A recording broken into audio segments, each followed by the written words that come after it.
there a connection between the current war in Israel and the Bible? What prophecies and events are set to happen in the last days? And what's this Gog and Magog war mentioned in the Bible? What's the most intense battle that's about to take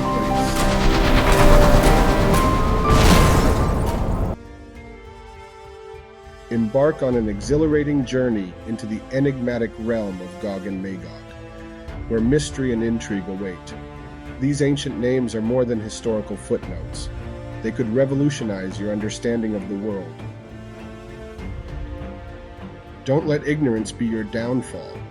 Studies show that 75% of people who ignore warning signs end up regretting it, much like the tale of the traveler who dismissed danger and faced disaster.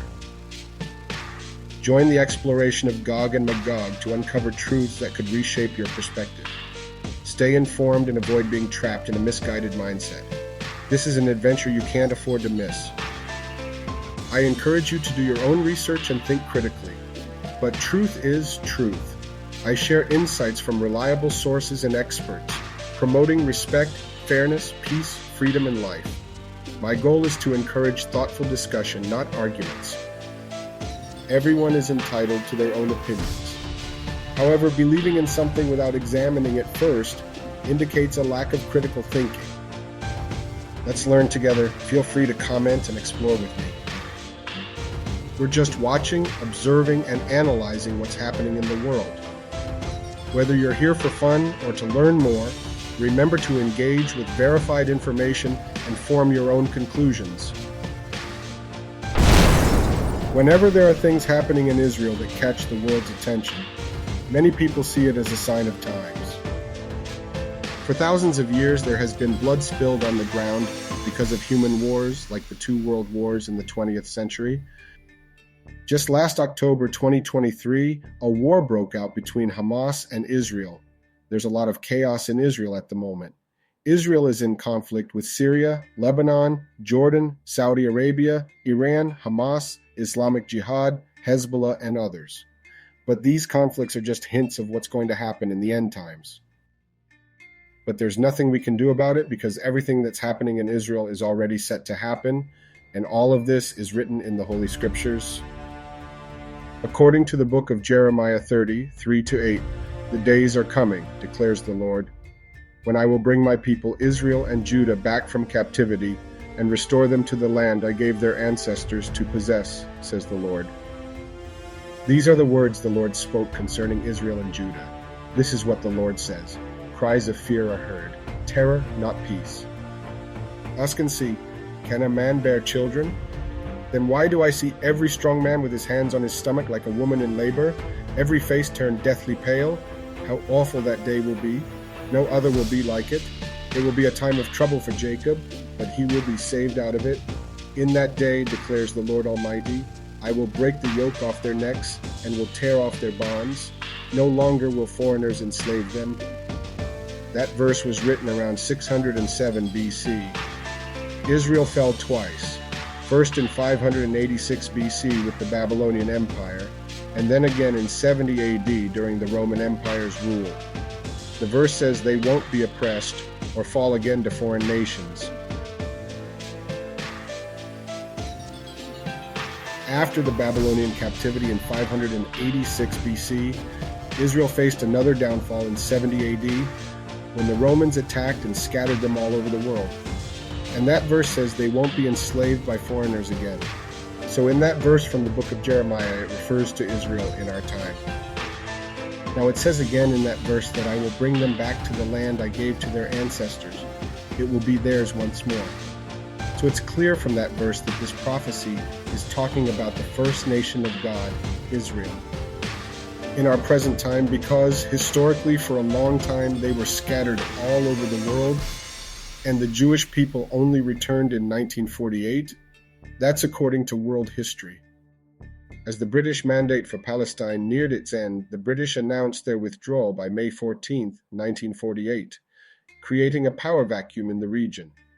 On that very day, David Ben-Gurion, leader of the Jewish Agency, declared the establishment of the State of Israel, marking a pivotal moment in history.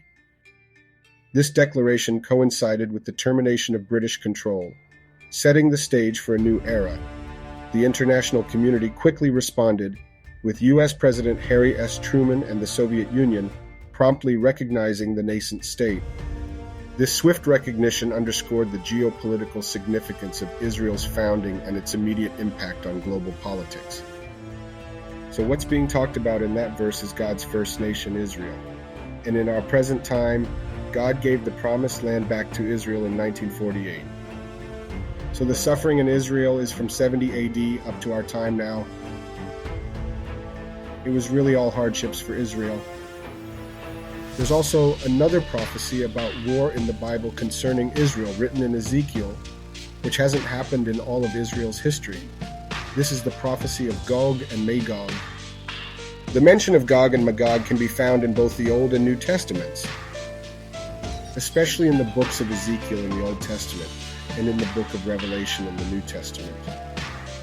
However, there are noticeable differences in how these verses are interpreted. First, let's look at what's prophesied in Ezekiel 38. 2. Son of man, set your face against Gog of the land of Magog, the prince of Rosh, Meshech, and Tubal, and prophesy against him. Could it be that Gog is a human, since he is called a prince and a leader from the land of Magog? And that the kingdom of Magog includes Rosh, Meshech, and Tubal? The question is, where on the world map is the land of Magog? Because it says in Ezekiel 39, 2-3, I'm going to turn you around, drag you along to your destruction, and bring you up from the farthest parts of the north and carry you to the mountains of Israel. There I will strike your bow from your left hand and your arrows from your right, causing your fall. Discover captivating, deeply researched stories on our channel, offering exclusive insights into mysteries like Gog and Magog. Immerse yourself in rich storytelling that satisfies curiosity and demands quality.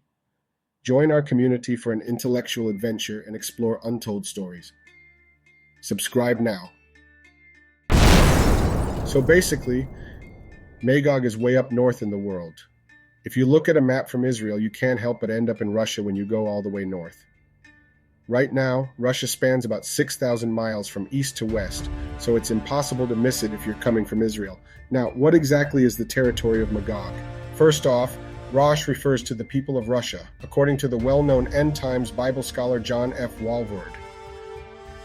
In his The King of the North, it explains how Rosh is linked to Russia. The article suggests that Rosh might be the root of the modern term Russia. When studying how ancient words evolve into modern language, it is quite common for the consonants to stay the same while the vowels to be changed. So, in this case, Rosh with the vowel O switches to U, making it the root of the modern word Russia. According to the article, Rosh could be the origin of the term Russia. In this study on how ancient words made their way into modern language, this word Rosh is specifically in relation to the people of the land of Magog, which is referred to as Russia. The article mentions Meshech and Tubal. It states that these two terms correspond to notable words in Russia. Meshech is said to be similar to the modern name Moscow, and Tubal clearly resembles the name of one of Russia's prominent Asian provinces, Tobolsk. So basically, when we mention Russia, Moscow, and Tobolsk, we're actually referring to Gog and Magog. Many Bible scholars say that these are the same as mentioned in this article, and it also mentions that Russia, or Magog, has allied nations. If we read in the book of Ezekiel 38, 5-6, Persia, Iran, Cush, Ethiopia, and Put, Libya, North Africa, with them, all of them with shield and helmet, Gomer and all its troops, Beth Togarmah from the remote parts of the north and all its troops, many peoples with you. Therefore, the nations that are allied with Magog are Persia, Ethiopia, and Libya. This passage is talking about ancient times, and since it refers to the end times war or our current era, what it shows are the locations in our modern map today. Don't be like those who are ignorant of the signs of times. Know more about Gog and Magog. If you enjoyed this video and can't wait to see more, make sure to smash that like button. It really helps me know you're loving the content. And if you haven't already, hit that subscribe button and ring the bell so you don't miss part 2 of What Gog and Magog Revealed Israel Today. Trust me, you won't want to miss it. It's going to be epic. Thanks for being part of this journey, and I'll see you in the next one.